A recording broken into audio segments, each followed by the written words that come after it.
Olá, olá, bom dia, boa tarde, boa noite. No caso aqui, boa madrugada.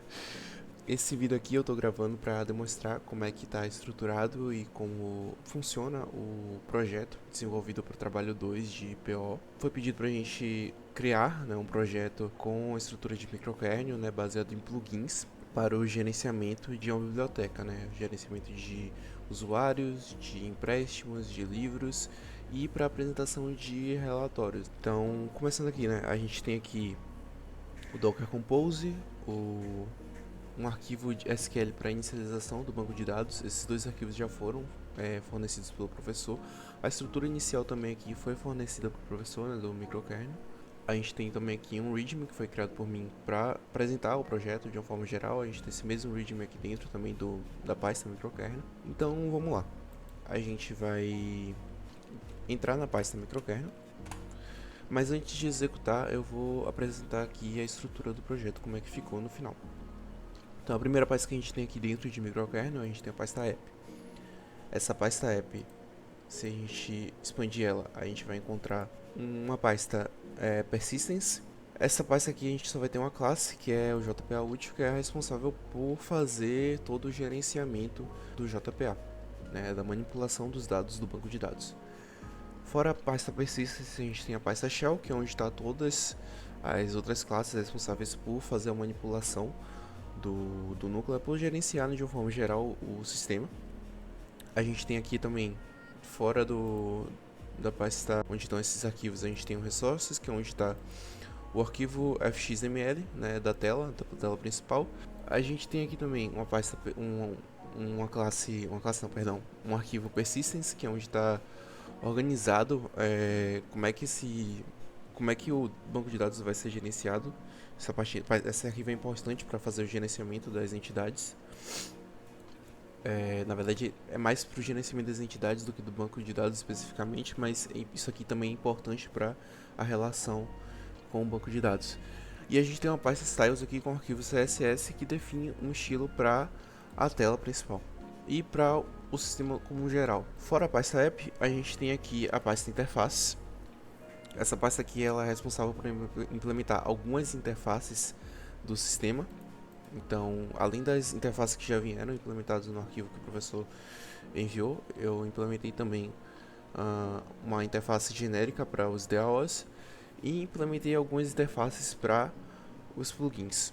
Fora a pasta interfaces, a gente tem também aqui a pasta models, que é onde estão implementados todos os modules que são utilizados pelos plugins que já estão implementados, né, e que são utilizadas também para a relação com o banco de dados que está implementado também. Então a gente tem aqui a classe livro, book, a classe loan e a classe user. E fora essas três pastas que eu já mencionei, a gente tem a pasta plugins, que é onde estão concentrados todos os plugins que foram desenvolvidos. Então a gente tem o plugin de livros,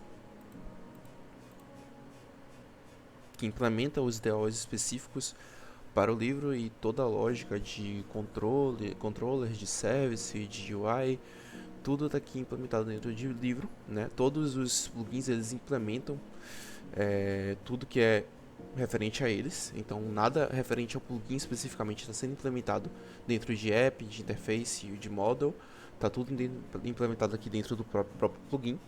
A gente tem o plugin de empréstimo, a gente tem o plugin de report. Esse aqui é um pouco diferente dos demais, porque ele basicamente não faz inserção, atualização do banco de dados, ele só faz realmente uma requisição, ele puxa uma query e monta os relatórios com base nessas queries, mas ele também tem toda a sua lógica aqui contida nele. E a gente tem também o plugin de usuários. Então, para começar aqui a execução do sistema, eu vou utilizar como referência inclusive o README criado para isso. Eu esqueci de mencionar, mas dentro de cada plugin a gente tem um README específico daquele plugin, explicando o funcionamento dele, né, a estrutura dele. Então tá tudo bem detalhadinho aqui, dá para utilizar como referência. Mas a referência que a gente vai utilizar agora é do README principal.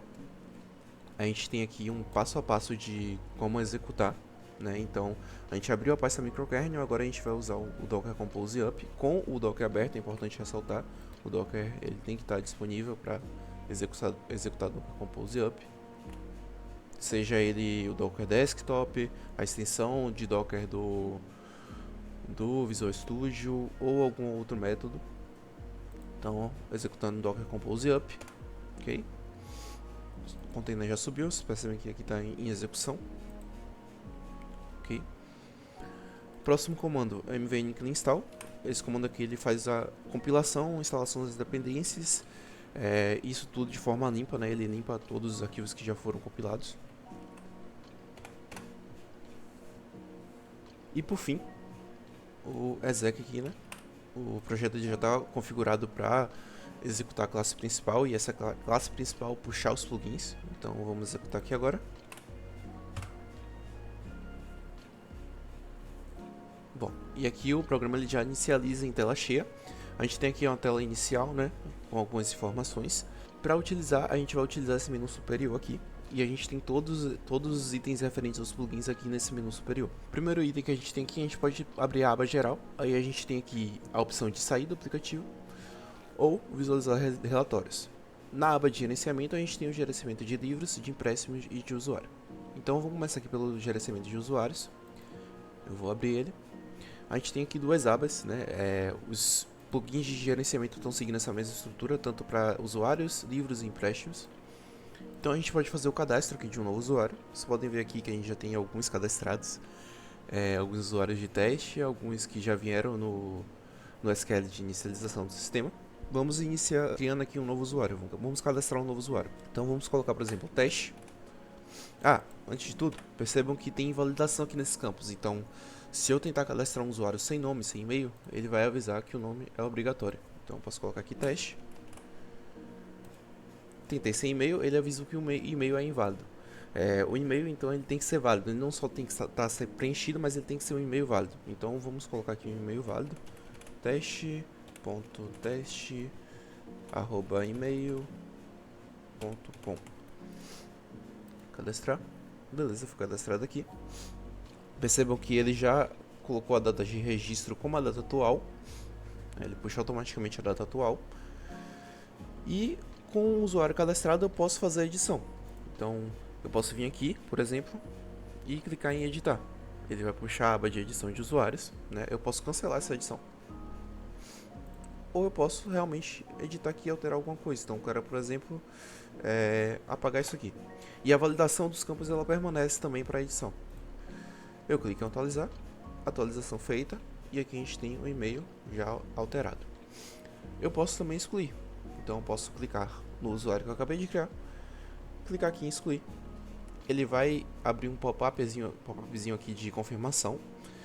Mais pra frente eu vou mostrar, mas se o usuário tiver algum empréstimo ativo, esse pop-up vai informar que o usuário está com um empréstimo ativo. Eu dando OK, ele faz a exclusão. Então, se eu tentar excluir um usuário com empréstimos ativos, o que acontece é que vai abrir um pop-up aqui também, mas esse pop-up ele vai estar mostrando, avisando que aquele usuário tem empréstimos ativos. Então, por exemplo, o Bob. O Bob é um usuário que tem empréstimos ativos. Eu vou tentar excluir ele, ele vai me avisar aqui. O usuário possui um empréstimo ativo, grande teste, testador emprestado em 1/8/2025, né? Ele avisa que se eu excluir esse usuário, esses empréstimos vão ser automaticamente finalizados e as cópias vão ser devolvidas para o estoque, certo? Eu não vou cancelar aqui porque eu quero continuar mostrando os demais plugins, eu quero que esse usuário continue aqui no banco. Partindo para o gerenciamento de livros aqui agora, a gente vai ter a mesma estrutura dos usuários, né? Só que com os campos específicos para os livros. Então vamos tentar cadastrar aqui um livro. Cadastrar sem nome, o que acontece? Ele vai avisar que o ano de publicação não está preenchido. Então vamos colocar aqui 2012, por exemplo. Tentar cadastrar. Ele avisou agora que não tem o número de cópias preenchido. Então vamos colocar 20 cópias. O título é obrigatório também. Teste. O autor também é obrigatório.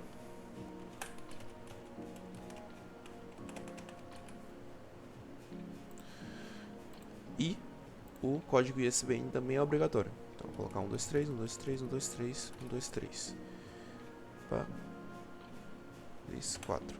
Percebam que se eu colocar o mesmo ISBN de um livro que já está registrado, ele vai informar que esse valor já está registrado, então ele tem que ser um valor único, eu não posso colocar o mesmo valor.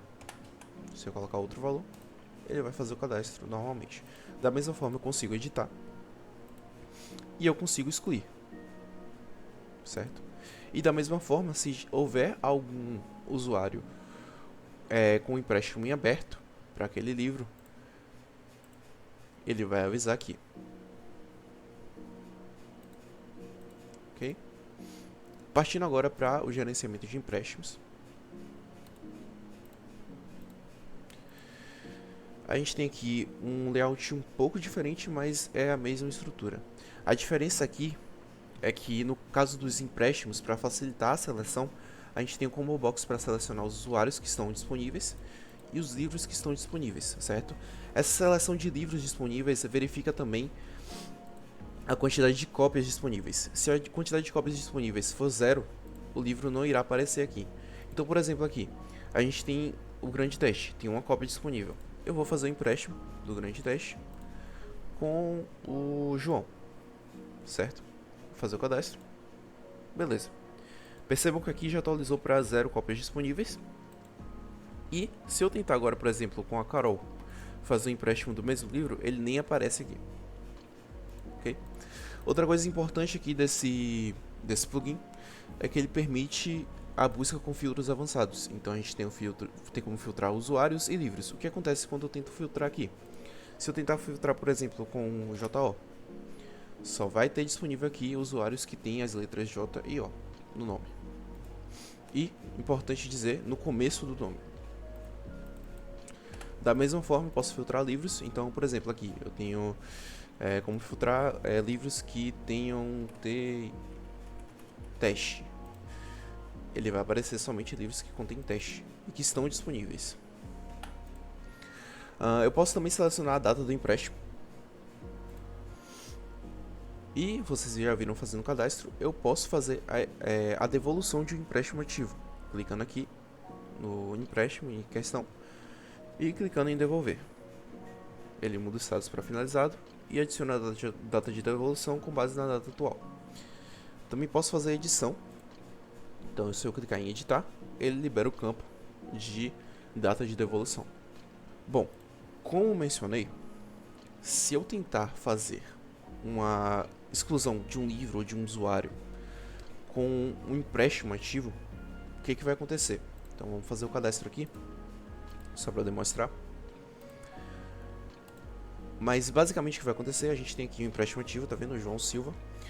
Eu vou fazer com um novo usuário para ficar melhor, para eu não acabar perdendo algum dado de algum usuário que eu ainda quero ter no relatório, certo? Então teste@email.com.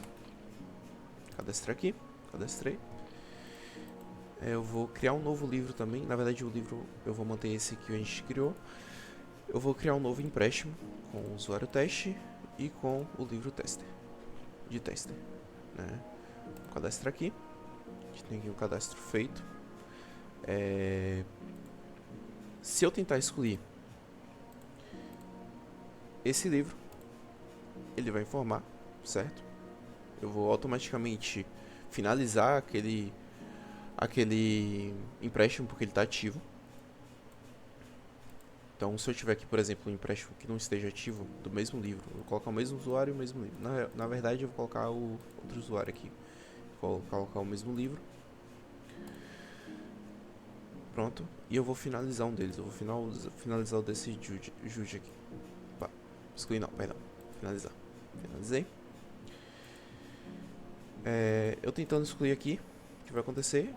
Ele vai mostrar apenas o empréstimo ativo aqui. Porque a questão toda é que você não pode excluir um empréstimo com ele aberto ainda.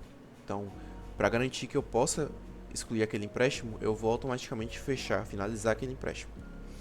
Inclusive foi algo que eu não mostrei, mas se a gente tenta excluir aqui um empréstimo ativo, é informado que a gente não pode excluir esse empréstimo porque ele ainda está ativo. Então, o usuário não devolveu aquele livro, eu não posso simplesmente apagar ele do banco de dados, porque ele ainda não foi devolvido.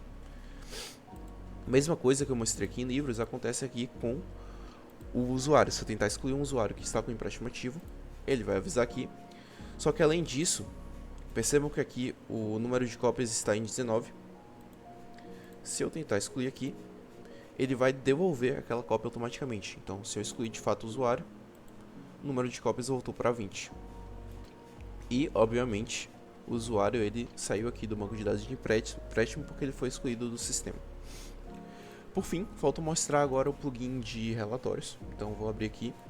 No plugin de relatórios a gente tem 3 opções de relatórios. A gente tem o relatório de ranking de usuários com mais empréstimos. A gente tem o ranking de livros com mais empréstimos, né, mais emprestados no caso. E a gente tem um relatório de empréstimos ativos no momento. Então se a gente abrir aqui, por exemplo, a gente vai demonstrar todos os empréstimos que estão ativos. E esse relatório também demonstra os dias em abertos daquele empréstimo. A gente tem aqui, como eu falei, o ranking de livros mais emprestados, né, ordenado com base no número de empréstimos. E a gente tem o ranking de usuários com mais empréstimos, também ordenado com base no número de empréstimos. Todas essas opções elas permitem exportar em CSV. E exportando em CSV, a gente vai selecionar a pasta de destino. Então, por exemplo, aqui a pasta de documentos, ele vai já criar aqui o nome do arquivo padrão, com base no relatório gerado e na data. Certo? Eu posso salvar, mas eu vou salvar aqui, por exemplo, salvar aqui em documentos mesmo. Salvei. Ele abre um pop-up informando. Bom, e aqui está o arquivo em CSV exportado do relatório de livros mais emprestados. Então percebam que aqui tem os títulos e as informações constando conforme estão aqui no sistema. Bom, no mais é isso. Então, fora tudo que eu falei aqui, só uma informação a mais. Aqui a gente tem informação do repositório, né, o link para acesso do repositório também, e o link para o acesso do meu perfil no GitHub.